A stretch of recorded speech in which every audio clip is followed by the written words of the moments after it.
Hello, Dr. Szczesek. It's fantastic to have this opportunity to talk with you today.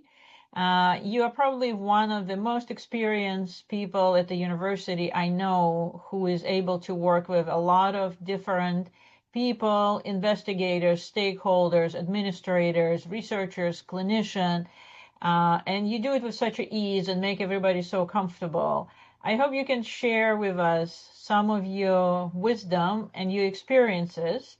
And from my experience, I also know that anytime we work with teams, it's very common to have conflict. And that's probably the conflict in teams is probably the main reason why some people decided at some point in their career that they never want to work in teams. They prefer to work alone because the conflict is just too overwhelming.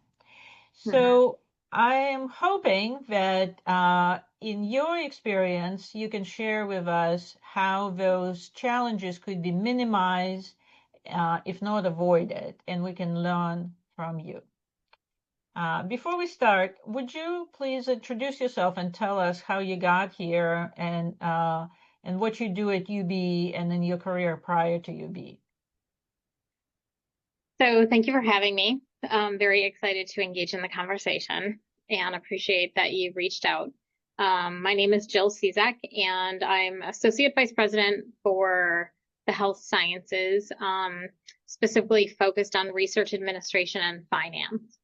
And prior to coming to the University at Buffalo, I was the Chief Operating Officer for Hopman Woodward, which is now a part of the university. Which is a really good step forward for both organizations.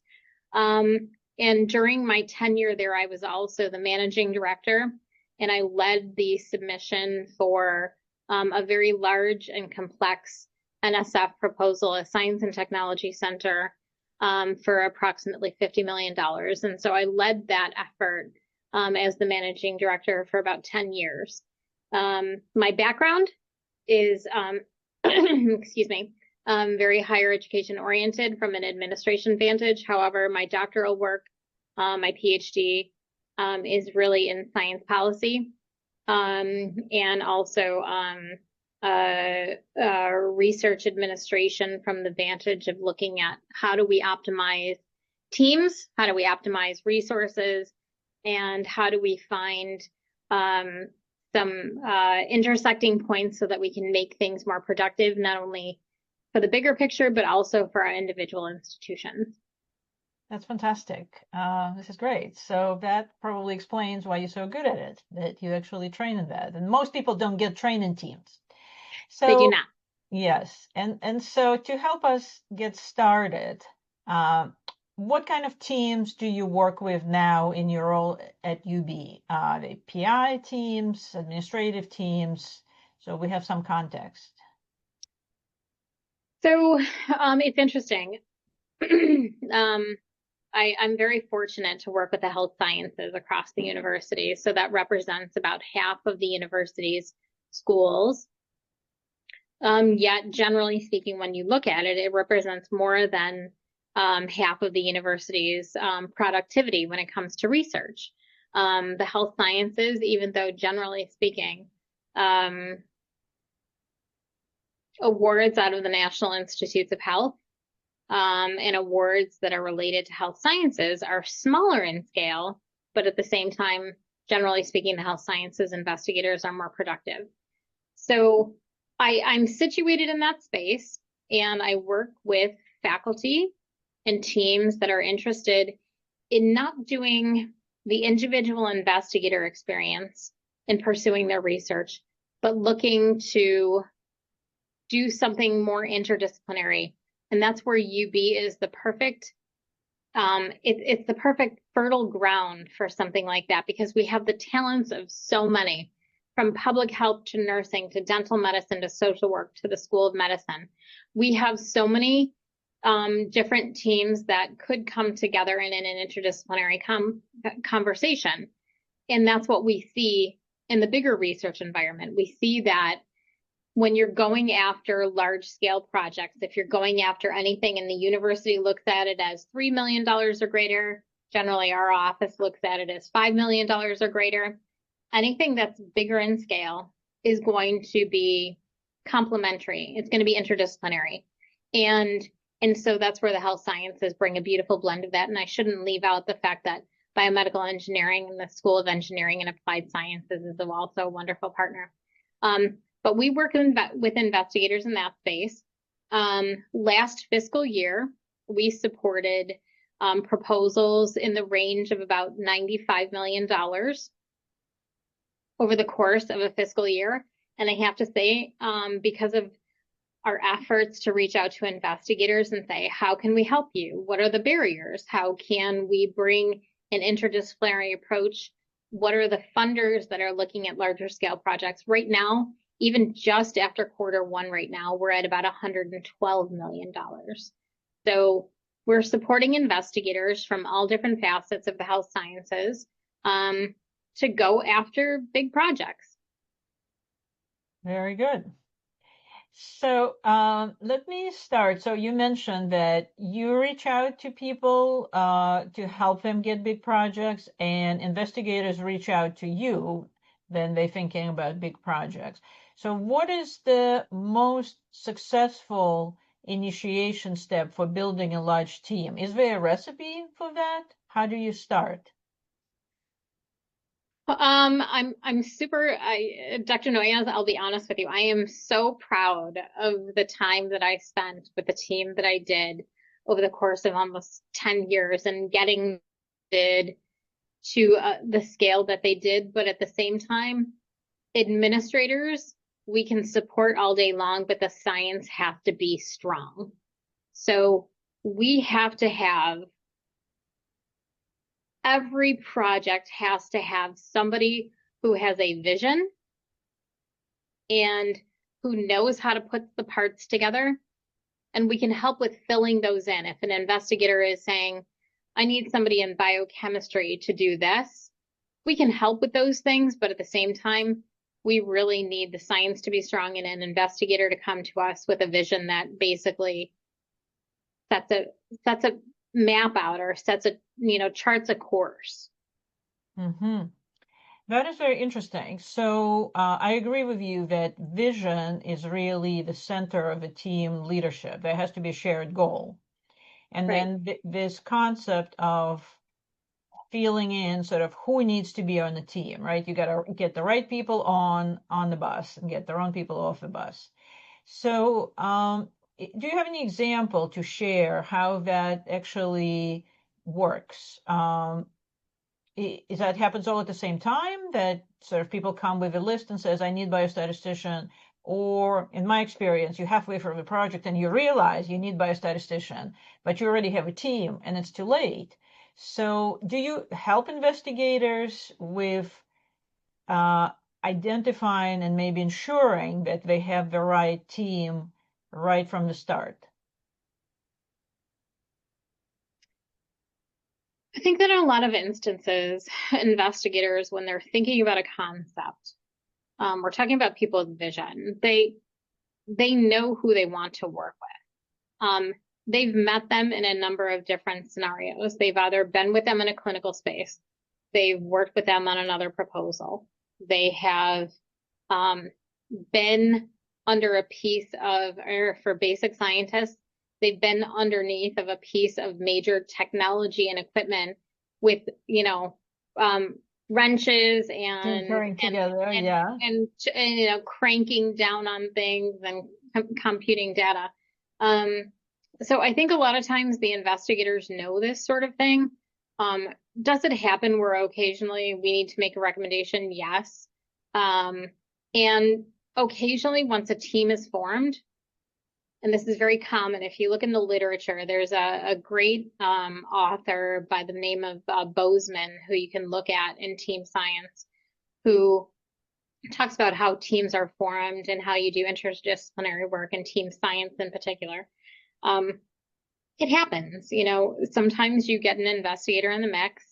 But at the same time, I really believe from my experiences at the end of the day, sometimes there will be exits, but at the same time, I think that most investigators, when they get into the space, as you mentioned earlier, of like Sometimes people want to do team science. Some people want to be an individual investigator.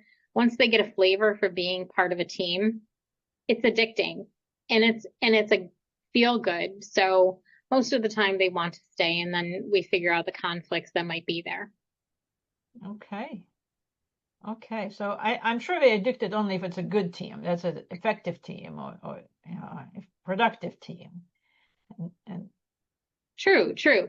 Yet at the same time, by the time that people get to the point of funding, mm-hmm. I actually think that most of the teams are effective, and do want to work together. They've been in the trenches together. To write a proposal is no small lift. No.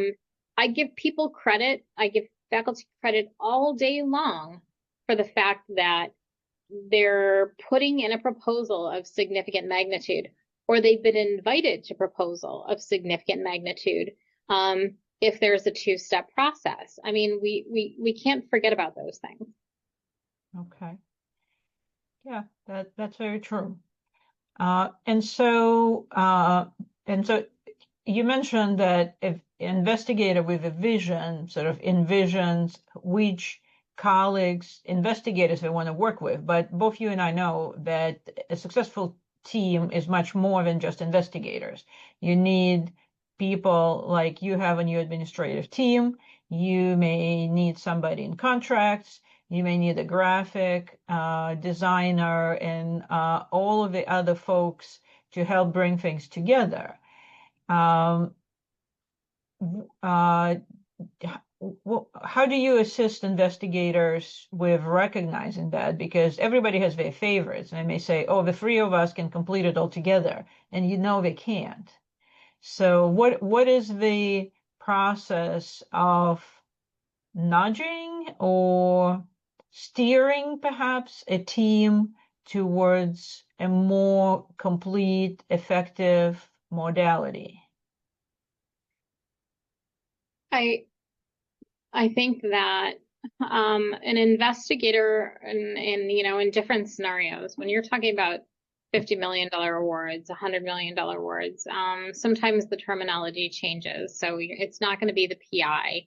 It's going to be the managing director or the scientific director. And, Mm-hmm. Every agency uses something a little bit different. Is that person has to have an understanding of the fact that this is not a one-person shop, and they have to take the lead, but they have to learn how to delegate and trust. And yes, they need great administrators backing them up. And from the proposal standpoint, I think every institution, when they know that they have an investigator that's going after something significant, they need to put every resource that they can behind them. And this is not something STCs, OTAs, they don't come out of just one shop. They have to be a team effort. And so the institution needs to recognize it, and the PI should not be afraid to go to the institution to get the support that they need. However, the only thing that I would say is that as long as the PI is well prepared and has a plan in place, the institution will support.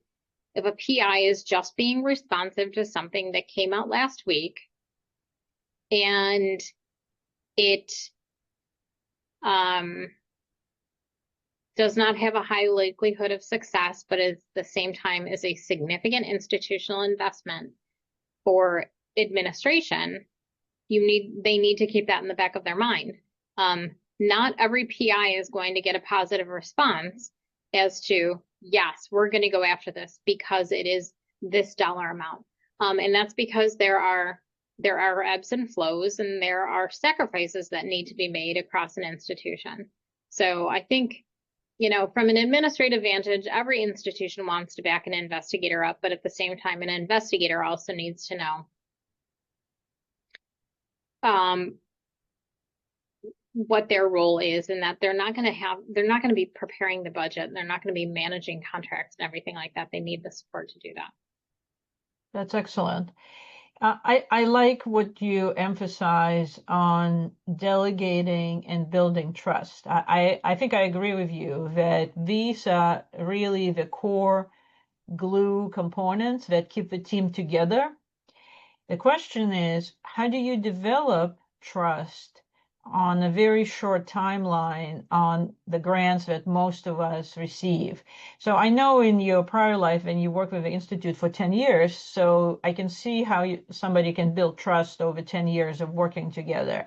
But if you think of the more sort of one-time proposals, because realistically, how many center grants can one PI write, right, in a lifetime? It's still a pretty infrequent event for us. How do you facilitate building trust? Is there any secret sauce how you can do that on accelerated scale? Well, the only thing I would say, and I guess I would question, accelerated scale that's questionable in my space. And this is something that I think is the responsibility of the institution primarily.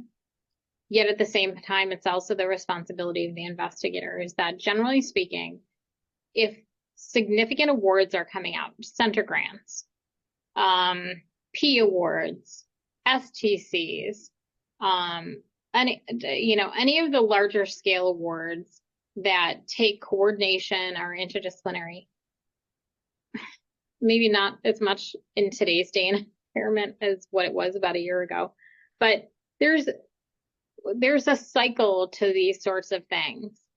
Mm-hmm. And I'll tell you a lovely story about somebody who he's passed now, and I smile when I say it. And he was an investigator that had the whole package put together. He knew exactly what he wanted to do when he missed a deadline, and that's why I was able to join into a beautiful effort over the course of 10 years of my life, because he missed a deadline. And so the fact that timelines and the ability to predict these things are essential and are actually also very doable is something to think about. So I don't know if it's just a matter of like seeing something and putting a group together and being responsive. I think there's a little bit more to it.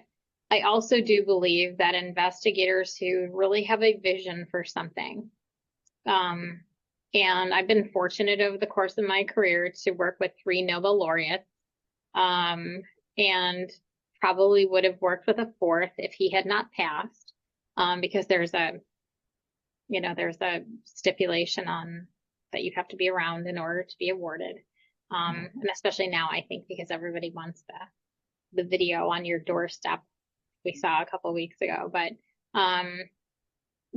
if somebody has a vision for it, they put a team together. They have a team in planning, and they're doing it not to be reactive, I guess is what I'm trying to say. And I'm probably too long-winded about it, but they're not reacting. They're planning. They're waiting for the next opportunity. That is a very, very important point that I think get lost a lot of times, that we are chasing those deadlines and those RFAs that come out. But as you pointed out, the reality is that the science has to be there. You can't cook the science at the last minute. And so being prepared and know how to respond. Yeah, so I really like that suggestion. And I think that addresses one of the fundamental challenges that a lot of investigators find about large grants, that the grant is large, the timeline is short. But it's a perceived timeline, right? It is. It very much so. I agree with you completely. Yes. Very good.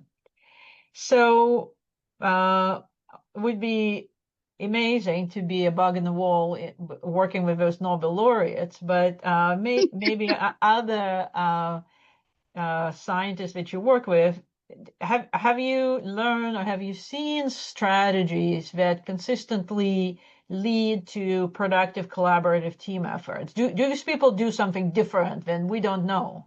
Or are they just normal people, or they unique individuals and you can't replicate that? But I really hope you say that there's something we can learn from the experiences of those very productive teams.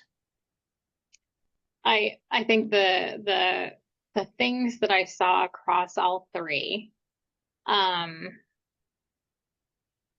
they have a kindness and appreciation for every team member. So they do not treat the administrator in the room any differently than they treat the postdoc, than they treat No, the the laureate. the co-I or the MPI. And so, and maybe it's just I was fortunate to work with three that had that in common, but I don't think it's I don't think it's a coincidence.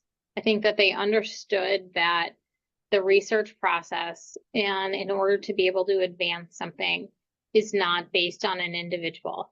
They had vision and they were brilliant, and they most of them are brilliant.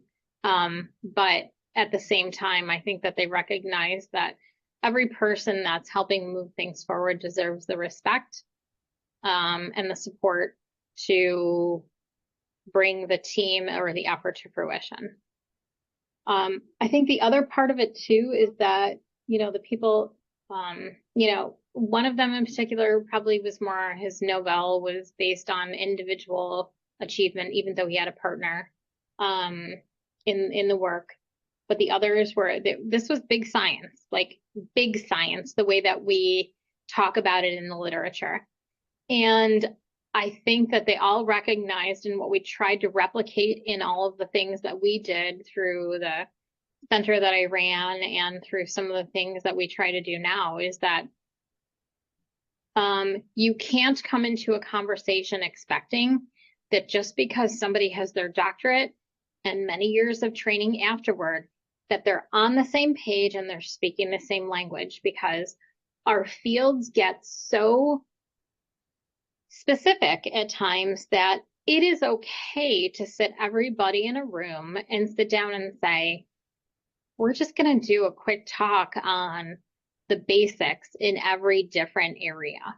And it's not only, it's fun in many regards, especially if you get them in the same room. That's a beautiful part. If you're able to form a center, or if you're able to put a team together, if you can get everybody in the same space, that's a beautiful thing.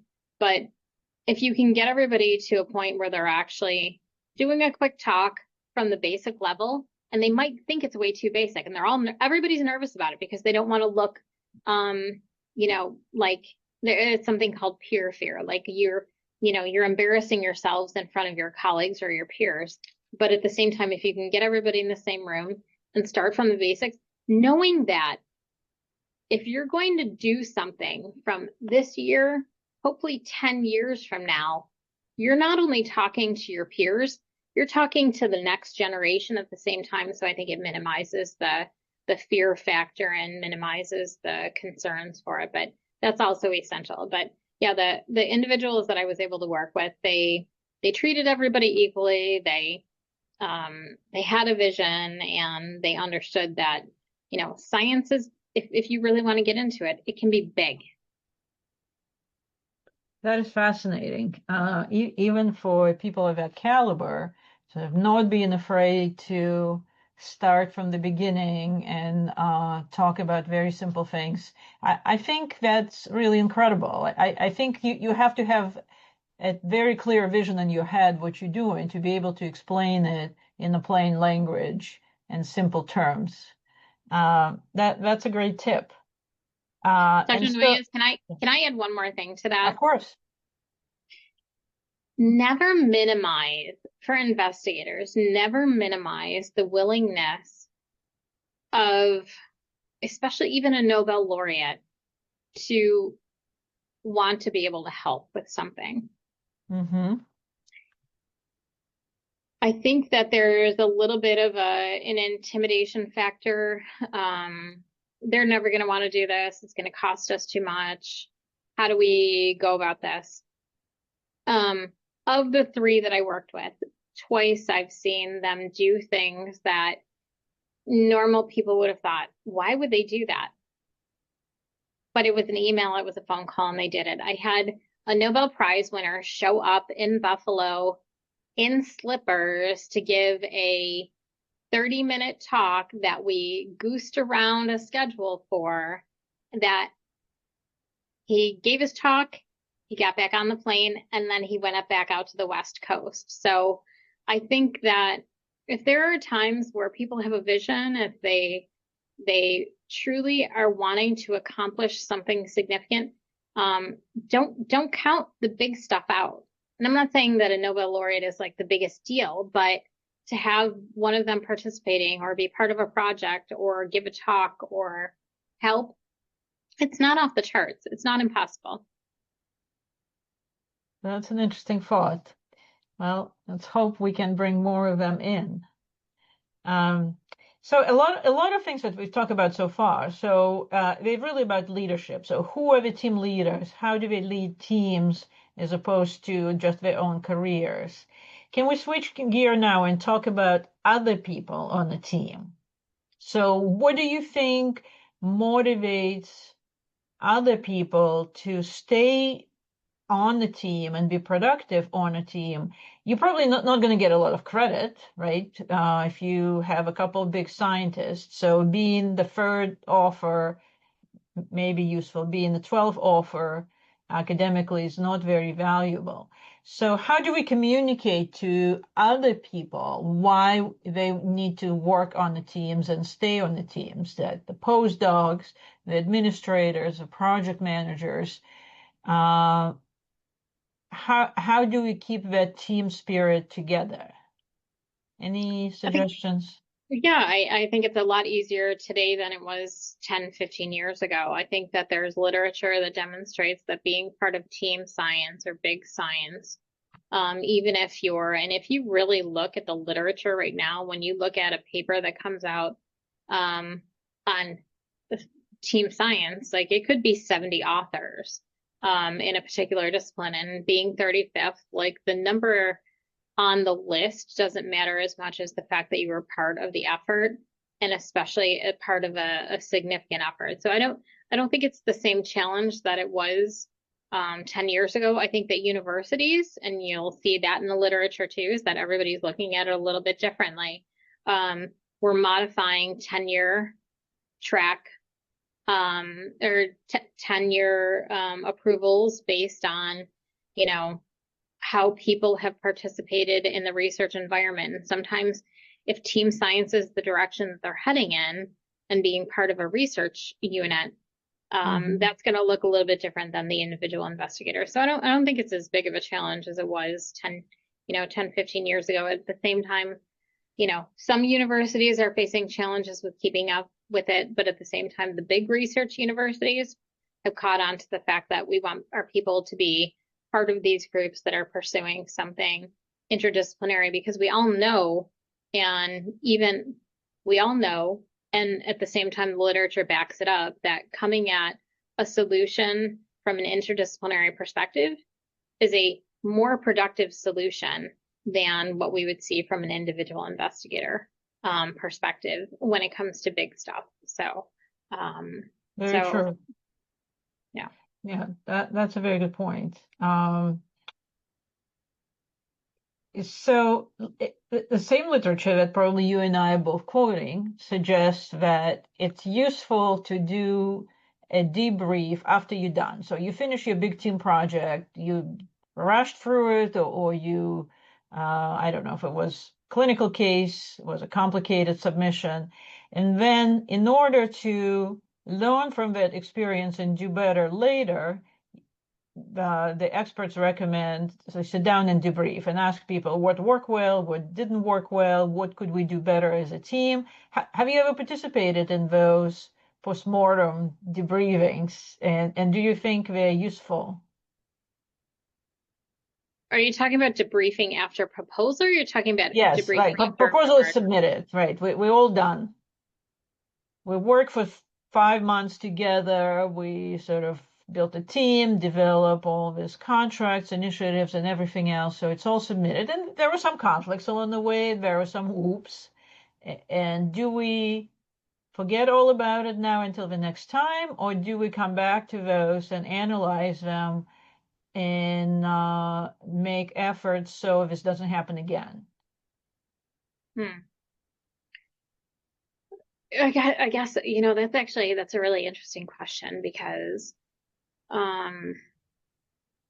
from an administrative vantage, I would say that getting people back together is great, because maybe it will help them. But I think until they have feedback from the whether it got funded enough? from the potential funder, then what's the purpose in that? Is that you're continuing to build camaraderie and everybody is speculating. Yeah. So I would say probably not the highest and best use of institutional resources. However, if not funded and resubmitting, or if funded and planning to go forward with an award, I do think that some of that time is well invested, because every unit that is going to be awarded for something of, of significant magnitude, they're going to have annual reports that are going to be coming due. And so to think that you're just going to go out and start executing without bringing people together is just it's a little goofy. So I would say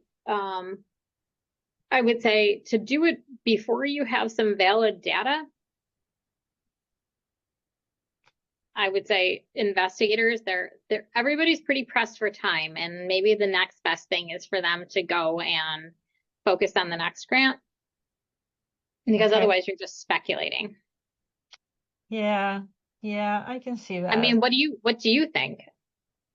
Well, so again, as a investigator and professor, I focus both on the outcomes, which is the next grant, but also on the skills, because in many situations, our trainees and graduate students, they may not be here for the next grant. Their training program ends and they go somewhere. So if I can help them build better skills, and that's most of the time why we invite students and junior scientists on the grant proposals. Not so much that they will contribute a lot this time around, but maybe next time when they do their own proposal, they at least know how to budget their time or how to go about those certain steps. So again, thinking more as an educator, sometimes I would go back to my team and says, guys, this has been really smooth process, but it's never like that. So don't think that if your team is not working so perfectly, you're doing something wrong. This is a good example, right?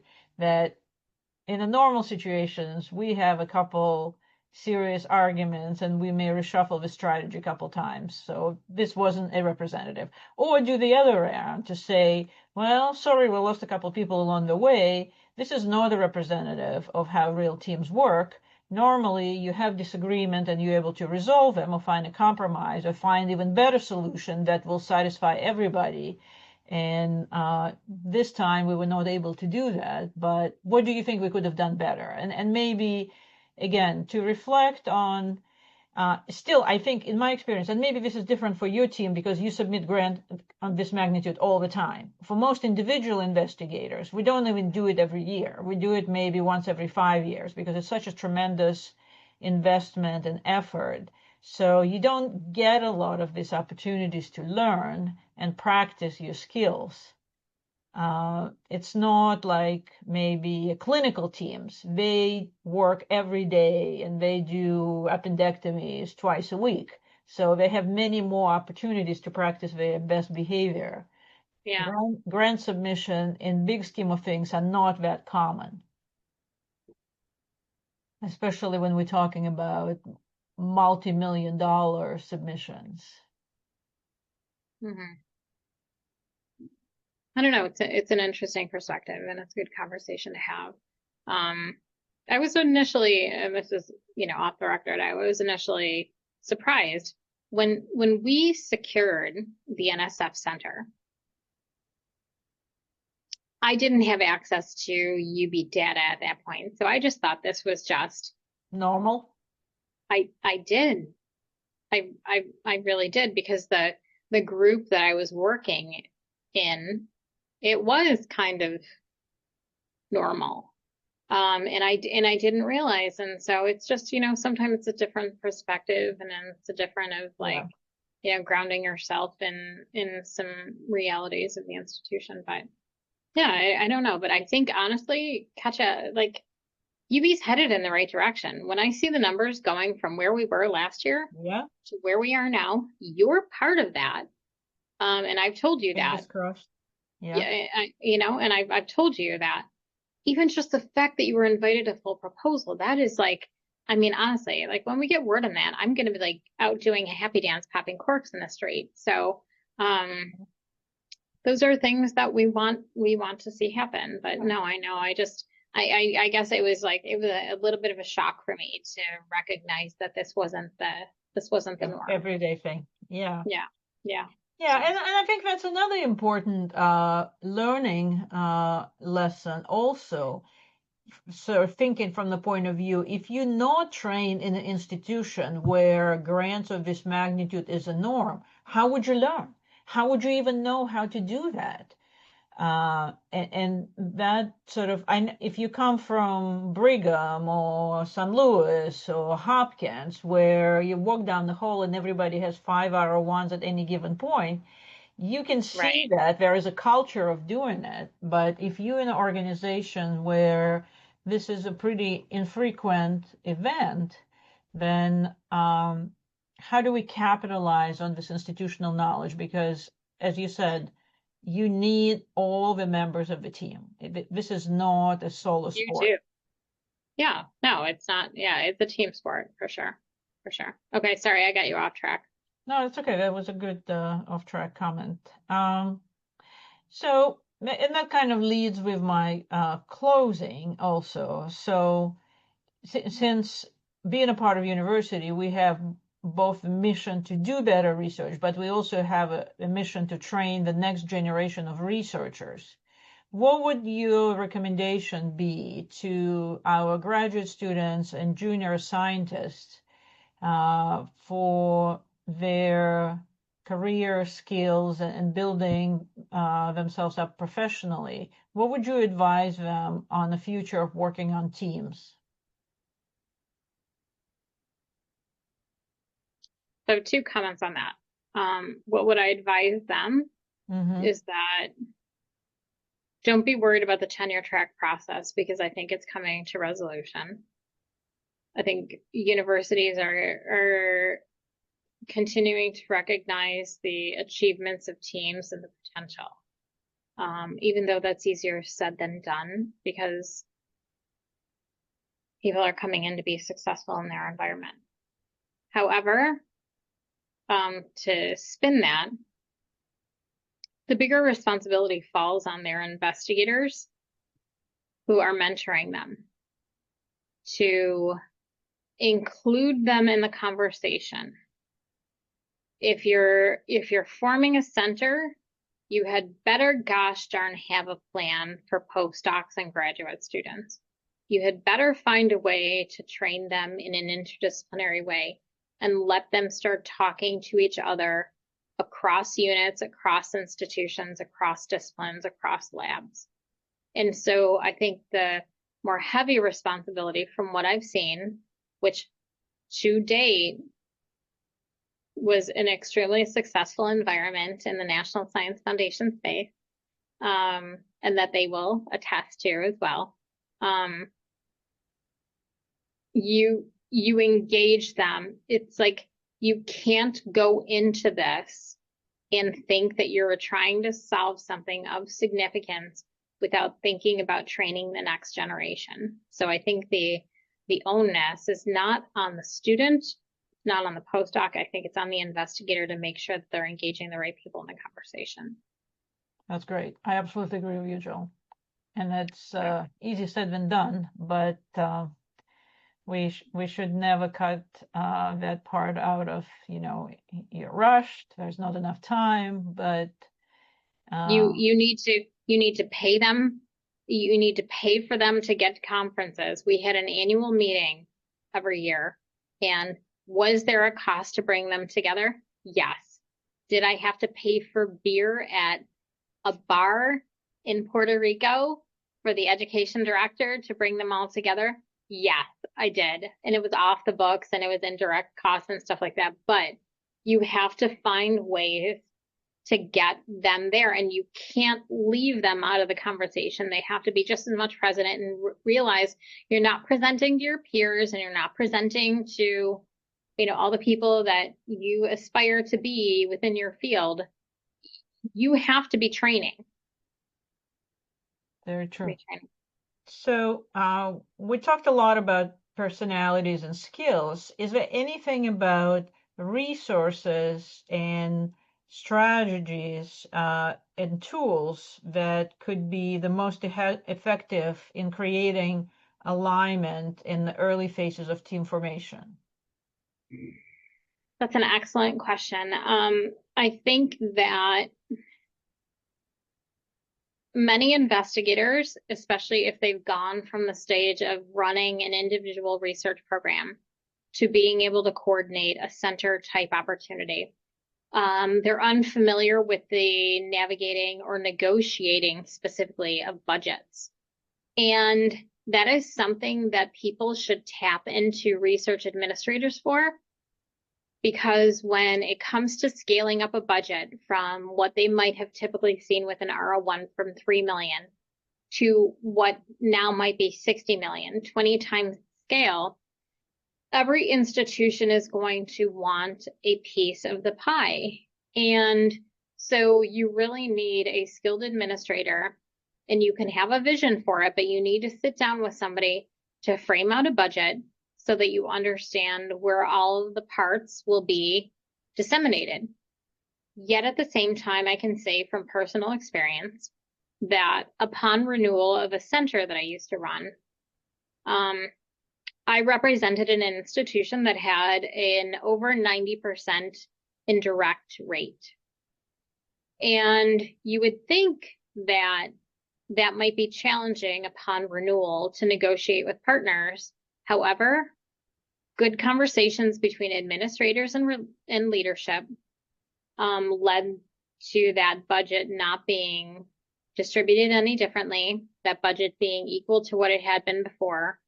And this was a total cost budget, frankly. This was not NIH. This was a total cost.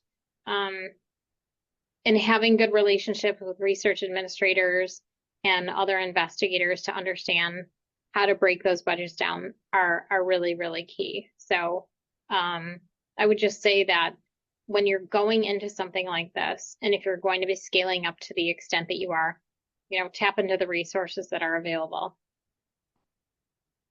Thank you. This is a very good point. This is something that I think still a very limited skill among investigators who are so focused on science and have very little experience focusing on infrastructure and resource utilization. That's a great point. And honestly, Dr. Noyes, there's no harm, there's no shame in that. The person who led the center from a scientific vantage that I was fortunate to be part of, this was not his forte. But at the same time, he rocked the world in the science space. So he brought a good team around him, and he understood his strengths and limitations, and we went with it, just like all of the Nobel laureates that I had told you about. They recognized what they brought to the equation, what they didn't want to be bothered with. And I would just say, again, from a UB or an institutional vantage, highest and best use of resources. Do we want a PI digging into the details of what institution is paying what percent FTE to an admin? No, we don't. That's a very good point, which I think highlights another important discovery that I made, that even in the research teams, it's not the absolute intelligence, it's the emotional intelligence that predicts the success. You need to be aware of yourself and aware of others in order to lead others. And I think that really correlates with your experience as well. It's true. And, in the education space, they call it, in some way, shape, and form, they call it cultural capital. where communities have an understanding of a system so that they can advance their next generation or they can navigate a community. And similarly, in the university environment, it's, social capital. What do you do in order to engage others on campus and the units that need to support you in order to be effective? And then sometimes what do you do to burn those bridges or, make yourself so impossible to work with that everybody's like, Yeah. No you don't want sense to be of that working. person. You don't want to be that person. Very So. good. So I think that what would be great reference material for any investigator who's looking to do work in this space is to look at some of the readings of John Marburger, who at one point was the president of Stony Brook. He was science policy advisor to George Bush.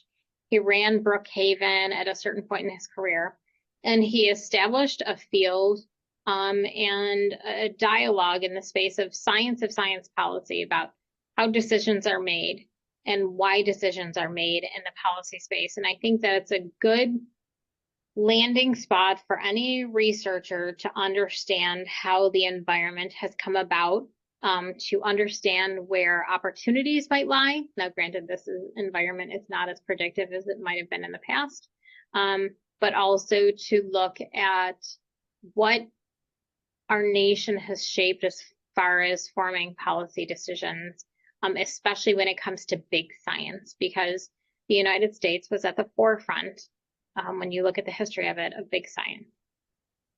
Thank you, Jill. This was awesome. I wish we can do this more often, but I want to be mindful of your time. So yeah, it's good. This is great. Thank you. Okay.